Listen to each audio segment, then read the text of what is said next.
Welcome into Real Pod Wednesdays. Dan Hope joined by Andy Anders as we are just 3 days away from the Ohio State spring game. It's a spring game. It's not a spring showcase anymore. It's a spring game. Ohio State is going to play some actual football, or at least as close to actual football as a spring game traditionally is. Buckeyes will start the game in a FUD tempo, as they call it, as their starters get in there. Big guys like Jeremiah Smith and Caleb Downs and Sonny Styles and Carnell Tate. We're probably not going to see them play a whole lot on Saturday, but we are going to see everybody else play a lot, and most of the game will be live, full contact football. The quarterbacks won't be tackled, but everybody else will be, and I think that speaks to what the way this spring has developed for Ryan Day, where, going into the spring, he wasn't sure if he even wanted to have a spring game. He was very concerned about, the toll, the length of the season had taken on his players' bodies, and really wanted to prioritize preservation and health over everything else. But, he said it the last couple of weeks in his press conferences. As the spring progressed, he realized, oh, wait, we play Texas in week 1. We need to take advantage of every practice we can get. And so that's really been the focus here over the last couple of weeks. Ryan Day is even said on Monday, he said, this has been one of the most physical springs we've had since he's been here as head coach. You talk to players, you talk to Ryan Day, something you're hearing a lot about right now is competitiveness, edginess. This is a team, even though they just won a national championship a couple months ago, they've got their sights set on winning another one. And there's a lot of players inside the Woody Hayes Athletic Center who, they were a part of the team last year, but they weren't starters on the team last year. They weren't playing big roles on the team last year. And so there's a lot of guys in there, but even though Ohio State won the national championship last year, they're hungry to do it again because they want to do it when they're the ones starting. They're the ones playing a major role. And so, that seems to really be the tenor around this team here as we get through this final week of spring practice. And now the fans will get their opportunity to see that on Saturday for Shoe. Yeah, I mean, we've even heard guys that are coming back say, Caleb Downs has said this team hasn't accomplished anything yet. We've heard talks about some players even want to take the championship banners down for now in the Woody, so that they're not living off of what last year's team accomplished. And so there's been a clear motivation, and that comes from the top down, like you mentioned, Dan. And they came out and said it in that press conference. He got a week and a half into spring practice, and it's like, yeah, actually, these aren't a ton of experienced guys that we have. We lost a ton of seniors. You're realizing that, like you said, they've got to get ready to play Texas week 1. And we've talked about that before. I think so. This spring game is honestly, there's so much newness with this team, and sorting all that out, getting a lot of guys, a lot of reps is going to be critical this Saturday for Ohio State. But it was critical throughout the spring, and having that physicality, setting that tone, and establishing a new core of leaders, because you had all this built-in leadership with last year's team. And it's a component that you don't always talk about as a pundit, as a media member, that, leadership is kind of this abstract concept, and we're all about reporting the stats and the results and the tangible things. But establishing that new core of player leadership is critical behind the scenes for a football team. And so having those voices be that driving force, who's to say how it's going to play out this fall, but it's a good sign in the spring that that's the mentality they're taking, that they haven't accomplished anything yet. It's time to get back on that climb up the long mountain that is a year of preparing to try and win a college football national title. Yeah, I mean, Ohio State's going to have 15 players most likely selected in the NFL draft in a couple of weeks. So a lot of new faces going to be starring for this team in 2025. And as Ryan Day, they kind of realize it's like, there's a few guys on this team who played a lot last year, coming back in big roles, and they don't need a ton of reps this spring. But there's a lot of other guys that do need those reps, and I think that's really going to be the focus on Saturday. Saturday probably isn't going to be the Jeremiah Smith show or the Caleb Downs show. It's going to be an opportunity for those guys who are competing for starting jobs, who are competing to play bigger roles, to have a chance to finish the spring on a high note and make a statement. And that's certainly no more important than it is at the quarterback position right now, because this feels like it's very much a quarterback competition. And I think, there's different viewpoints on that. Some people feel like, this is just Ryan Day doing what he does every year. He's going to, let the competition bleed into August because he doesn't want anybody to transfer out. And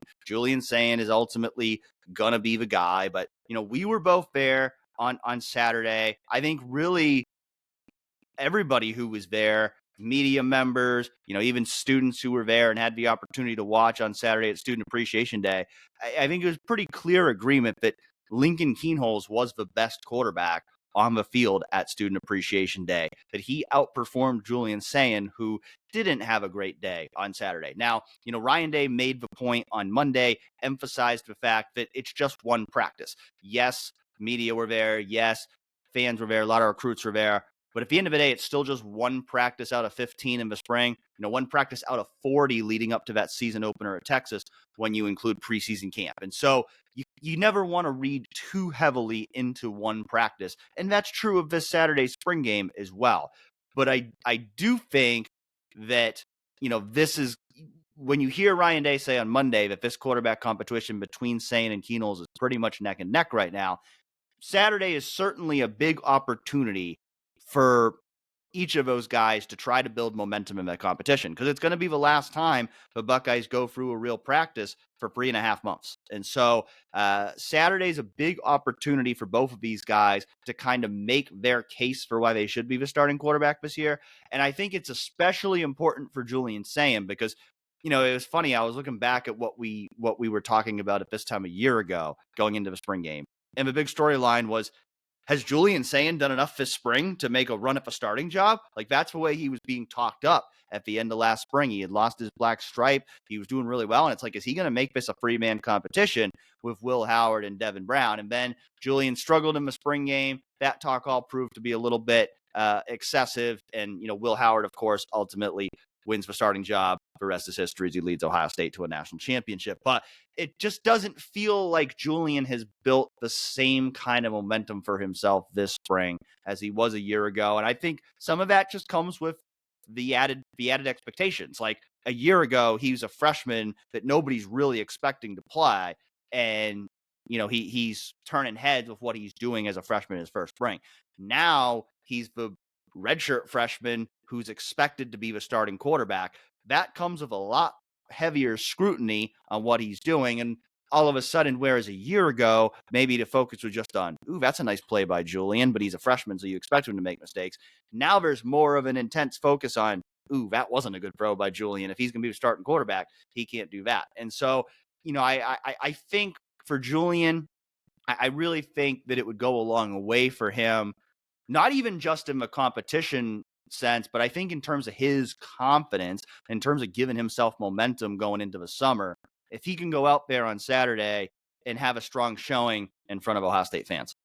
Yeah, that was the exact point I was about to make, because I think it's with Ryan Day and his coaching staff, and they've said this, for them it's just one data point out of 15, 16 in the spring that they can take and evaluate the state of the competition, and then they're going to get 30 more data points in preseason camp before, somewhere along the way you hope to make a final decision on the quarterback competition. But it's just one small piece of the puzzle when you're talking about it from a coaching perspective. But from the player perspective, like, this was sort of Julian's first chance in front of a crowd, even if it's just, a couple thousand students in the Woody, to show why he's going to be the guy this fall, or could be the guy this fall. And that's true of all the quarterbacks. And you didn't have, I'm sure he wasn't happy with the showing that he put on. It wasn't, I don't think any of the quarterbacks had a particularly fantastic day, but like you and I have said, and like we're saying now on this podcast, it's Lincoln had the best day, and there seems to be pretty much unanimous agreement about that. Now, I think it is very much a mental thing for Julian to then go have a good performance in front of a much bigger crowd in a much more important setting just for the emotions of it than on that Student Appreciation Day. And even just like as us viewing as the public viewing, there hasn't been a lot of really good chances for Julian to showcase maybe the strengths that made him the number one quarterback in his class, that had him coming in with all that hype, because he didn't have a good showing in last year's spring game.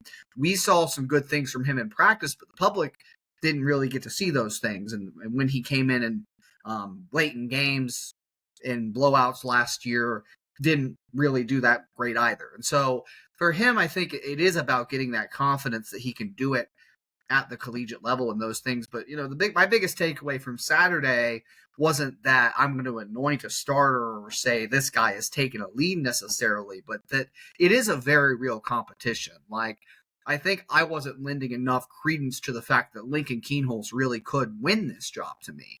Now, I think it's a much more realistic possibility on the table where, if you ask me, like, to make a choice, if I was forced to make a choice today, I might still pick Julian. But to me, it's just a much more real competition, and I truly do believe Ryan Day when he says it's neck and neck. Whereas, like you said last year, I wasn't, we weren't really thinking that about Devin Brown and Will Howard. And so it really does come down to that consistency, because those flashes that I was one of the main drivers of the Julian Sayin train last spring, I think, where I was saying that I really thought he could go out and prove to be Ohio State's best quarterback over the course of the season. That, those sorts of things aged poorly, of course, but it was the flashes he was showing. It was, he had made some throws that just wowed you, and no one else on the roster, despite how deep the quarterback roster really was last spring, was going out and making those throws. And then it's just the consistency hasn't been there when we've watched it. He can make those plays from time to time. Didn't have as many of them on Saturday, but the consistency is what coaches are going to talk about in winning this competition, and what I come back to, because both those guys are really talented. And I think where Lincoln maybe could shine above Julian, where Julian could be, he's got that quick release, he might have a naturally stronger arm potentially. Lincoln's got amazing athleticism when you look at, obviously, his high school background, being that 3-sport star.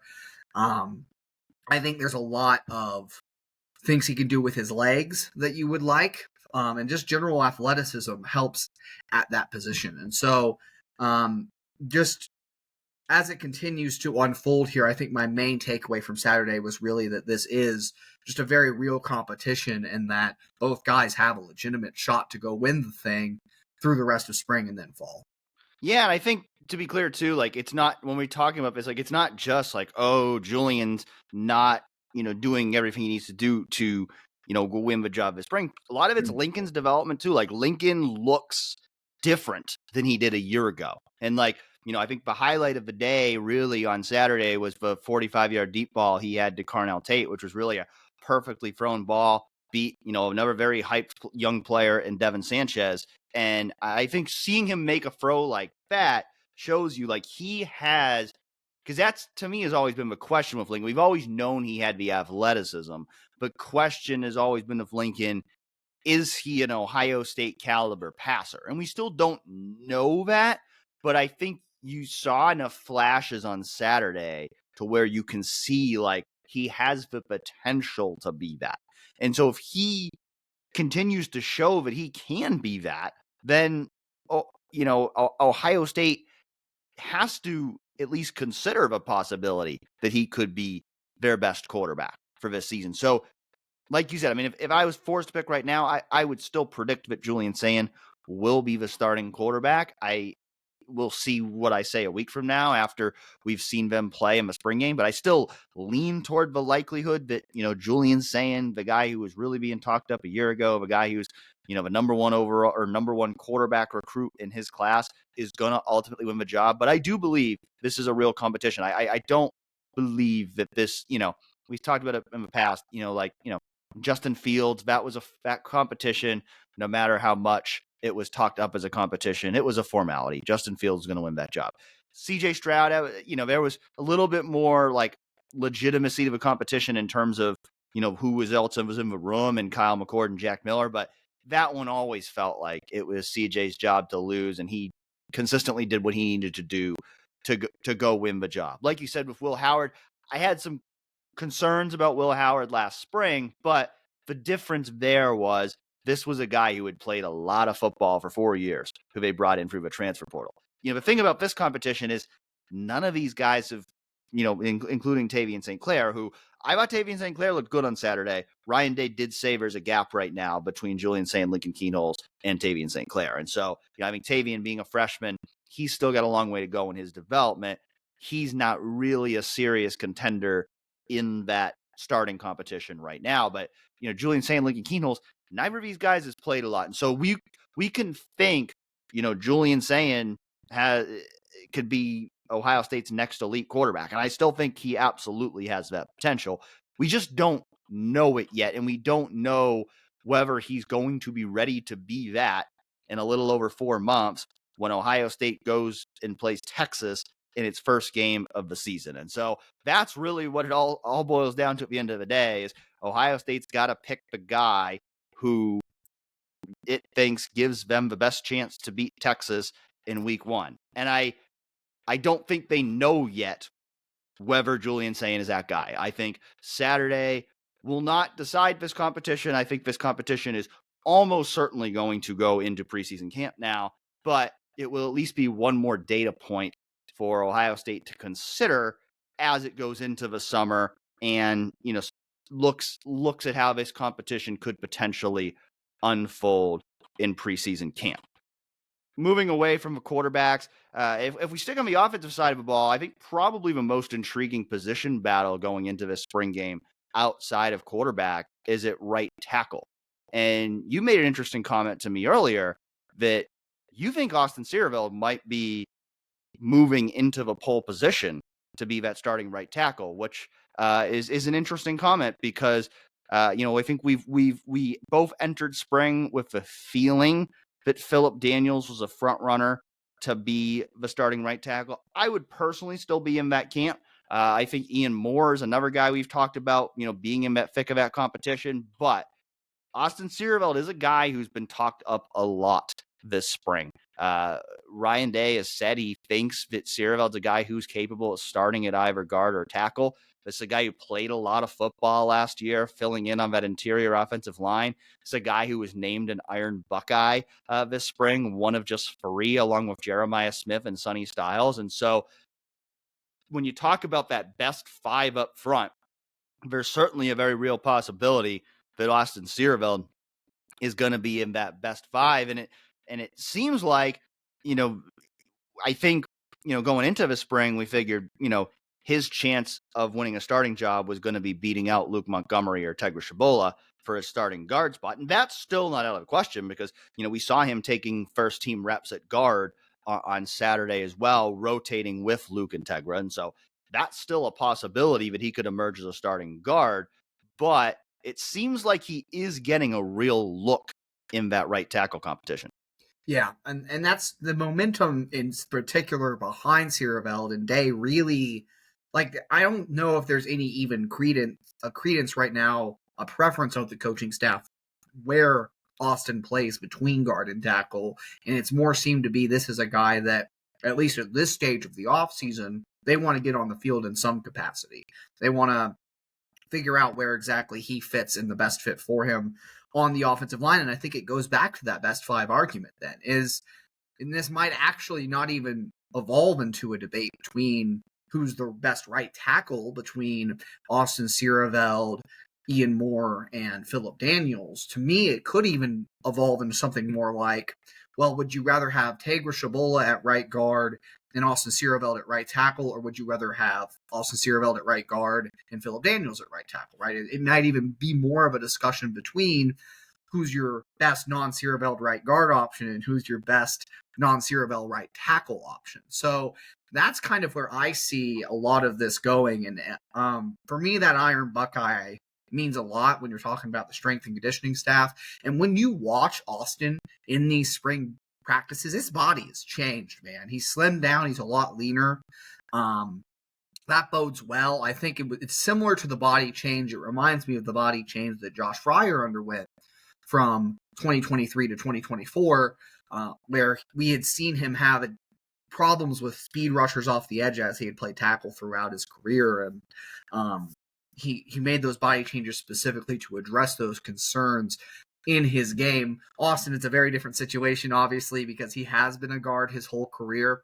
But it reminds me of those kinds of he's training his body, and clearly very well, to be named an Iron Buckeye, to play tackle if he needs to. And so to me, that's where I can very much still see Philip Daniels winning that job, even Ian Moore winning that job. But it is a very interesting competition right now, and just the way the coaching staff has talked about those guys. I don't think we're going to see any final decisions made on the offensive line this spring at all. I think there's going to be still a lot of ongoing conversation about this come preseason camp. But to me, right now, the best five might very well be a lineup that has Tegra Shabola at right guard and Austin Siereveld at right tackle. And we saw that lineup as the first unit we saw in the Student Appreciation Day practice on Saturday. Like you said, they rolled a lot of different, there were a ton of different first team offensive line units that we saw. Josh Padilla, I think, even got in at center for some work with the ones, which was interesting as they slid Carson over to guard. So they're working with a lot of different configurations right now. But to me, that might end up being what's the best five, is to put Austin Siereveld at right tackle and keep Tegra Shabola at right guard. It's a fascinating development because I think if we would have talked about a year ago between Luke Montgomery, Tegra Shabola, and Austin Siereveld, which one of those guys would be most likely to become a starting tackle for Ohio State? I think we both 100% would have put Austin Siereveld third on that list. Yeah, it would have been Tegra or Luke would have been probably would have been Tegra at this point a year ago, would have been, because I think he was actually practicing primarily at tackle at this point a year ago before they moved him inside to be the right guard. And so I wouldn't have guessed that this would be the conversation. I would have thought it'd be more likely it'd be the opposite conversation of maybe Austin Sierveld's the starting right guard and Tegra Shabola's the starting right tackle. And who knows? That could still happen. Like you said, a lot of experimentation happening on this offensive line where you have, whether it's Austin Siereveld or, playing both guard and tackle. They've talked about, Luke Montgomery being able to play multiple positions, Tegra Shabola being able to play multiple positions. Carson Hinsman, like you mentioned, he has experience playing both center and guard. Ian Moore, we've seen him taking reps at both left and right tackle. So the good news is there's a lot of options here. I think they have a core of 8 guys on that offensive line, those being Ethan Anianwa, Luke Montgomery, Carson Hinsman, Tegra Shabola, Austin Siereveld, Philip Daniels, Ian Moore, Josh Padilla. I think they have a core of 8 guys on that offensive line that they feel pretty good about. They don't know yet who the best 5 are, what the best lineup among those guys are. But I think it feels like they have a pretty good core there, which gives them some depth, which, as we saw last year, offensive line depth is a crucial thing. You better have a good 6th, 7th, 8th man, because they sure needed it last year. And if those guys hadn't stepped up the way they did at the end of the season, Ohio State would not have won a national championship. And so right now, that's like the most important thing, is like building that depth, building multiple lineups that you can work with. And I think that's been a big point of emphasis this spring. But it will be interesting to see, like, if they go up there for the first series of a spring game and Austin Siereveld's the first team right tackle, that'll be interesting. That'll make you think. If it's Philip Daniels out there, then you go, well, maybe the original line of thinking was right. So definitely going to be fascinated. When we look at the snap counts and all that from a spring game, one of the areas I'm definitely going to be most fascinated in is to see all the different lineup combinations they use on the offensive line. And, even acknowledging that, some of those more experienced guys like Tegra and Carson probably aren't going to take a ton of reps in a spring game, just to see some of those different lineup combinations they utilize when the first team offense is out there is going to be very interesting to see how that plays out. I think on the other side of a ball, it's also the trenches that, at least for me, are going to be the biggest point of focus in the spring game, because we've heard Ryan Day say it 2 weeks in a row now. The defensive tackle play is not where it needs to be, that they need more guys to step up. I think we saw Caden McDonald have a really good day on Saturday on Student Appreciation Day. I think Edric Houston, hopes remain very high for him. But I think behind them, there's still a lot of uncertainty about whether Ohio State has what it needs at defensive tackle. And I think if guys like Tywone Malone and Jason Moore and Will Smith Jr. want to earn spots in that 2 deep, and they want to give Ohio State less reason to go bring in guys to replace them out of a transfer portal, I think a good day in the spring game on Saturday would go a long way for them. And the defensive ends as well are also going to be a position to focus on for sure, because again, like Caden Curry, Kenyatta Jackson, I don't think we're going to see those guys play a ton in this game, but it's not like they've been starters. So those guys are still going to get some work. We'll see, can they make some plays? Again, if, quarterbacks aren't live, so it's not always the best opportunity for evaluating a defensive end, but to see, can Kenyatta Jackson, Caden Curry make some plays as they move into kind of being the veterans of the defensive end room. And then, of course, CJ Hicks, I think, is going to be a player we're going to be excited to watch. A lot of fans are going to be excited to watch, because this is going to be the first real opportunity in a game-like setting to see how he looks now that he's a full-time edge rusher. Yeah, Hicks is like one of, I think, maybe the top guy on my list defensively that I'm excited to see what it looks like. And just now that he has spent a spring in the defensive line room and really learned some of the finer points of edge rushing specifically, how does that then translate to the field? And another guy I'm really excited to watch, honestly, both of them at linebacker. I think Arvell Reese is a name that I look at and say he could be poised the way he's been talked about this offseason for a breakout year, and Peyton Pierce too. I think both of those guys, each bumping up a spot on the linebacker depth chart with the departure of Cody Simon. We've heard both of them be raved about by this defensive coaching staff, whether that's James Laurinaitis or whether that's Matt Patricia. Arvell, I think they're going to do a lot more with him than maybe we anticipated coming into the spring. That's kind of what it sounds like right now. We might see Arvell do some of those edge rushing things and be moved around the defense that way. We might see him play in different parts of the defense. And Peyton Pierce, whenever you hear James Laurinaitis talk about him, and it's almost like he sees a little bit of himself in Peyton Pierce. He called him a throwback. Colt said you just hear all the time about physicality with Peyton Pierce and his ability to just have a nose for the football.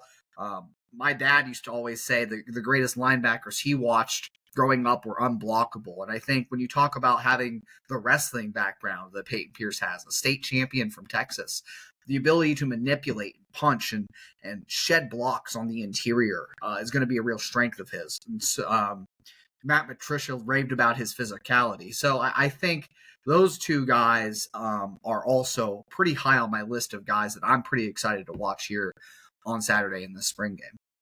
If you haven't watched it, you should go watch the video Ohio State posted on Tuesday where the players were imitating their coaches. And there was one clip with Peyton Pierce where he was talking about, like, he was imitating James Laurinaitis. He's like, I love you, man. I wish I was you. And it's like, yeah, that really is, like, every time we talk to James Laurinaitis, it's just like, man, like, he loves Peyton Pierce. Like, you can tell there's a lot of people in that building who love Peyton Pierce.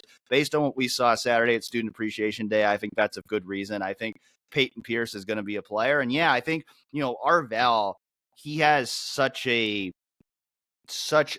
wealth of physical gifts that, I mean, I remember when he came in, like, there was a thought, like, was it last year or was it his freshman year? I think it was his freshman year where they moved him briefly to defensive end, and they were thinking about making him into an edge rusher. And so he certainly has that in his repertoire of things he could potentially do. So like I said, maybe they use Arvell as an edge rusher sometimes. That opens up more opportunities for Peyton Pierce to play, as one of those inside linebackers alongside Sonny Styles. And so, you take those three guys, Sonny, Arvell, Peyton, it sure feels exciting, like what those guys have a potential to do. And again, Sonny Styles, probably not going to see him take a lot of reps in a spring game. So that opens the door for guys like Arvell, Peyton Pierce, even guys like Riley Pettijohn and TJ Alford, who have been talked up this spring. Can those freshmen make some plays, flash onto the screen? Certainly going to be fun to watch those guys. Secondary as well. I mean, I think, of course, Devin Sanchez is going to be a guy who's going to be in focus in this game. Aaron Scott Jr. is a guy we both agreed had a really good day on Student Appreciation Day. So can he continue to build on that in the spring game? Certainly we'll be keeping an eye on who's playing that nickel spot, whether it's Lorenzo Styles Jr., maybe a little Jermaine Matthews Jr., Bryce West, Miles Lockhart. maybe mixing some safeties in there. Certainly that safety competition as well. Jalen McClain, Malik Hartford. You'd expect, again, Caleb Downs probably not going to play very much in this game. And so that's going to open the opportunity for both Jalen and Malik to get a lot of reps of that first team defense. And can those guys continue to build on what they've been doing all spring as they both kind of make their case for either being starters, or even if one of them is not a starter, to play a significant role in some package in some way in this defense this year. Don't expect that we're going to see a whole lot of packages on Saturday, but I think, Matt Patricia is going to try to keep some of those things under wraps until they play Texas in their first actual game come the end of August. But will at least be an opportunity for us to see some of the players who might be able to fulfill some of those roles in the fall. Yeah. I think that safety competition too is probably like next on my, like, after. I'm just excited about those linebackers because, it's a fun position to see maneuver, and I think you can get a good sense of maybe where that position has progressed in the spring too. But that competition, and maybe even getting both on the field between Malik Hartford and Jalen McClain, I think is, like we've talked about it before, it's one of the most intriguing position battles. And I am also while like you said, I don't expect Matt Patricia to unveil the entire defensive game plan, the entire defensive playbook here in spring practice when you've got Texas in week 1. I do think, I've talked about before, how Malik Hartford's been discussed as another guy who they're looking to move around and do some different things with in this defense, and see how he's looking close to the box, see how he's looking maybe in something resembling a slot defensive role, see how he's looking playing that traditional deep safety and doing some versatile different things, how he and Jalen kind of are utilized, and what different looks and positions the coaching staff puts them into to kind of help gain that evaluation. We've talked about pretty much everything except for the non-quarterback offensive skill positions. There's a reason for that. If you guys watched last year's spring game preview episode of Real Pod Wednesdays, you'll remember that we did a spring game fantasy draft where we picked the players who we think will score the most fantasy points in the spring game. I edged Andy slightly in that one, 17.7 points to 12.54 points. So we'll see if I can make it 2-0, or if Andy can get some redemption in this year's edition of the fantasy draft. For a refresher of the rules, each of us will draft 5 players: 1 quarterback, 1 running back, 1 wide receiver, 1 tight end, and 1 flex player. That can be either a running back, wide receiver, or tight end. We will use standard fantasy football scoring: 1 point for every 25 passing yards, 4 points for every passing touchdown, 1 point for every 10 rushing or receiving yards, and 6 points for every rushing or receiving touchdown. So, Andy, I've got a little coin flip page up here. I'll let you make the call. Heads or tails for the number 1 overall pick? I've gone tails. I've and lost pretty much every coin toss when we've done one of these drafts. It's got to work out sooner or later, Dan. I'm riding with tails. You're flipping, and it is heads. Tails has failed you again. Tails. It turns out it always fails. I used to say it never fails. Turns out it always fails.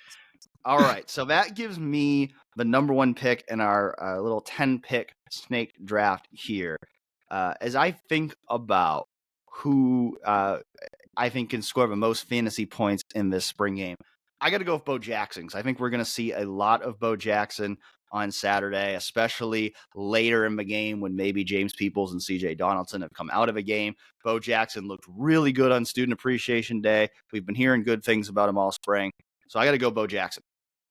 Great pick. That was pretty close on the top of my running back board with him and who I'm going to take at running back. But for me, I'm kind of thinking of this maybe in a positional scarcity sense because, there's a lot of good options at a lot of positions, offensive skill wise for Ohio State, obviously. So my first pick is actually going to be Max Clare at tight end because I think it might be hard to. There's a lot of great blocking tight ends on this roster for Ohio State. A lot of great tight ends in general. We've talked about that, but I think Max Clare is going to be excited to get involved in the offense. With new quarterbacks, I think they like throwing to targets closer. So for me, getting that, I think Max Clare, there's a clear separation for me at the top of the board with him and the rest of the choices. So Max Clare is actually going to be my first pick there at tight end. And then I'll stick at running back, go ahead and get mine, so you can't snatch him up with a flex pick. And I got to ride with my guy, James Peoples. I've been on that hype train. I can't not take him with one of my first two selections. I'm going with J.K. Dobbins 2.0 and taking James Peoples. James Peoples was my leading scorer last year. He was a big reason why I won that competition last year. So certainly a shrewd choice there. I'll go ahead and dip into the wide receivers with my first pick. And, there's so many different options here that I could go with, but I figure, some of those more established guys might not play as much. So I'm thinking about who's a guy that I think is going to get a lot of reps, who I think could also go off in this game. And that guy for me, I'm going to go with Mylan Graham. We've heard a lot of good things about Mylan Graham this spring. This is a guy who did not play in the spring game last year because he was a summer enrollee. I think as he looks to kind of lock down a spot, in that rotation and try to, establish himself as that 4th or 5th guy in that rotation, I think this is a good opportunity for him to really showcase what he can do, really for the first time, because last year he got in at the end of a few games, but it weren't passing situations. It was basically he was out there when they were running out the clock. And so I think this is really Mylan Graham's first showcase opportunity to really show what he can do as a Ohio State wide receiver. And so I'm going to go ahead and take Mylan Graham here with the 4th pick, and then debating between a couple of different options here for this next pick. You know what? I'm going to go ahead and take my flex. I'm going to stick right there at wide receiver, and I'm going to go with the guy who is really generating a lot of buzz at that wide receiver position right now, and Quincy Porter. He was one of the big stars of Student Appreciation Day last week. Another guy who you'd think is going to get a lot of reps in this game, just got his black stripe off. Only freshman who's got his black stripe off so far. Can he continue to build on that on Saturday in the spring game? I'm betting on yes, and so I'll take Quincy Porter. Those are both great selections. I think it's going to be wild to see that people are going to look at these rosters and be like, "Where's Jeremiah Smith?" No one took Jeremiah Smith, but I don't think either of us expect him to get many reps. Why would you risk him in this game, right? It's a talking point. We've talked about it. Ohio State's not going to be playing a lot of their veterans, a lot of their really important players, some of them for an extended period of this game.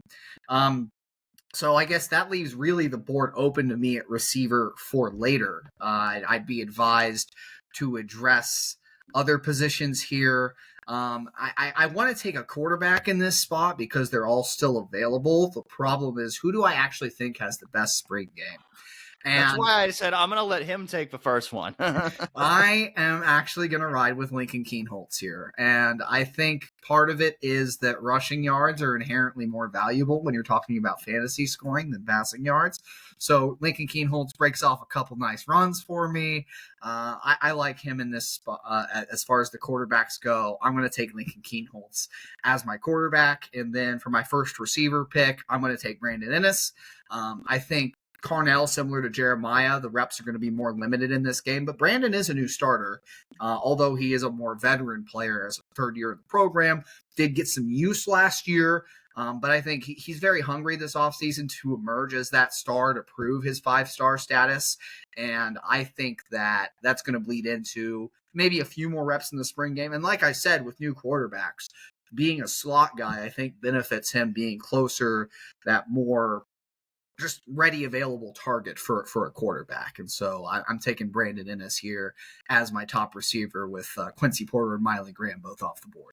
Two shrewd choices there. Ennis would have been the next receiver on the board for me after those two. So I think that's the right choice there in terms of the next receiver. I'm now left with a quarterback and tight end choice. Quarterback pick, this is when people are going to start to think I'm a Julian Sayin hater. I'm not. But because of what you just said about the running aspect of this game, I was looking back at last year. The guy who would have scored the most points in last year's game was Aaron Nolan because he was the guy who ran the ball the most. I don't know how much we're going to see Julian Sayin run in this game. I have a feeling we are going to see Tavian St. Clair run the ball a little bit in this game, especially later in the game when a lot of those backups are in, and he's getting a lot of those reps at the end of the game. We saw it on Saturday in Student Appreciation Day. He was doing a lot of things with his legs. And so because of that, because I think we're going to see Tavian run more than Julian, and because I think we're going to see him get a lot of reps there late in the game when they've got a lot of those backups in, I'm going to take Tavian St. Clair as my quarterback. And then for my tight end, I'm going to go with Jelani Furman. Jelani's a guy who's had a really good spring, a guy who needs to continue to build momentum for himself to, earn a role in that tight end room alongside Max Clare, Will Kasmarek, Bennett Christian. Because of that, I think he might play more in this game than you would maybe expect for a guy who's a third-year guy who's already played some decent amount in his career. And so, Jelani Furman's one of those guys. He just always seems to flash in the spring. I think he makes some plays in this game. So I'll round out my team with Jelani Furman. So that just leaves me with my flex option here. It's a debate between a few guys for this spot because I think about like CJ Donaldson. Are they going to want to limit his reps at all with the experience he has coming in from West Virginia, even though this is a new offense for him? We've already discussed it with Jeremiah Smith and Carnell Tate. I don't think those guys are going to be seeing a particularly high amount of action in this game. Smart money says to kind of stick with the receivers here in that Brian Hartline room. So I'm actually going to take Bryson Rogers and as my flex option, who also I think has a lot to prove. Kind of a forgotten guy when you're talking about the hype surrounding Mylan Graham, surrounding Quincy Porter now. But I think Bryson stayed at Ohio State. Ohio State wanted him back for a reason when he entered the transfer portal last year. I think there's just a lot of traits of his game I like, and he's going to get some use out of that slot position, which again, I like being close to the quarterback in these settings. Great route runner. So that is who I'm going to ride with here. With my last flex pick, we'll see if I regret not taking Jeremiah Smith, because who knows, he could just like be in for one series but make a spectacular touchdown catching that one series. We'll see. But I said at the beginning, Jeremiah Smith wasn't going to be on my board, and I'm sticking to it. So we're going with Bryson Rogers here. My question is, will we regret not taking Brennan Schramm? Because Brennan Schramm would have been the leading scorer among receivers in last year's game, scored the only touchdown among receivers in that game. We will see. Does a walk-on steal the show again in this year's spring game, or do some of those rising scholarship players that we picked make more plays in the spring game? We'll tally up the points after the spring game on Saturday, let you know how it all went on next week's show, or if one of you wants to do the scoring yourself and hold us accountable, feel free to do that as well. Lots more to come on the spring game, of course, on Saturday and next week after we see how things play out in the shoe, but wanted to wrap up the show by talking a little bit about basketball, because Ohio State's men's basketball team has made multiple transfer portal additions over the past week, starting with Christoph Tilley, center from Santa Clara, who was a productive player there, averaged double digits last season, was a second-team All-WCC player, was considered one of the best centers in the portal, certainly addressing a massive position of need there for Ohio State, as Ohio State did not have the offensive production it needed at the center position last year. Aaron Bradshaw leaving the team after 1 year to enter the transfer portal. Getting a center was a must, and getting a guy who seems to be a pretty good one in Christoph Tilley. And then on Tuesday, making another transfer portal addition, Brandon Noel, coming from Wright State, which, I got to say, like, I initially see that, and my initial thought is like, well, the last time Ohio State took a player from Wright State was Tanner Holden, and that didn't work out the way that it was hoped to. But, we'll say Brandon Noel comes to Ohio State with a good pedigree, 19 points per game, 7.7 rebounds per game last season. The big question of both of these guys coming from Santa Clara, Wright State, is will it translate to Ohio State? Because we've seen, especially in Chris Holtmann era, Ohio State take a lot of guys like this who were productive players at kind of a mid-major level a lot of them have come to Ohio State and not had the same kind of production once they've gotten in the Big Ten. So, Andy, you've studied these guys a little bit more than I have. When you look at these guys, how well do you think their games are going to translate to Ohio State? Yeah, there's aspects of both that I think can translate, and aspects that I think I have concerns with. We'll start with Tilly, being the first addition that they've got, and real chance to be the starting center this year, right? I don't know if they're going to want to play small ball with Sean Stewart again, although Sean did some really good things when he wasn't in foul trouble this past season. For me, I think the efficiency around the rim is real. Christoph Tilly is a very good, efficient scorer near the rim. When he gets his looks, average the 12.5 points per game, 7-footer with, and I think Ohio State missed people with a real post game so badly in their offense. That was, you had Devin Royal to give you good scoring in other areas of the floor, and some of that interior option, some of that post element, but they didn't have that guy that they could dump it down to back to the basket on a consistent basis, kind of outside of him. And for me, I think that's the part of the game for Christoph Tilly where I'm the most confident in. I would frankly like to see better rebounding numbers from a 7-footer who played in against weaker competition than he's going to see in the Big Ten there in Santa Clara. He's not going to see, with Santa Clara, he didn't see this nearly the same caliber of bigs that he is going to see in the Big Ten. This is a guy who averaged only 8.7 rebounds per 40 minutes with Santa Clara, and that's less than Devin Royal averaged. Devin Royal's a half a foot shorter than him for Ohio State this past season, and again, playing much better competition. So for me, when I think about Ohio State's rebounding issues and some of that they experienced on the interior, and he still has better production than Aaron Bradshaw had this past season, but for me, I think that's the main area of Christoph Tilly's game where I have concern.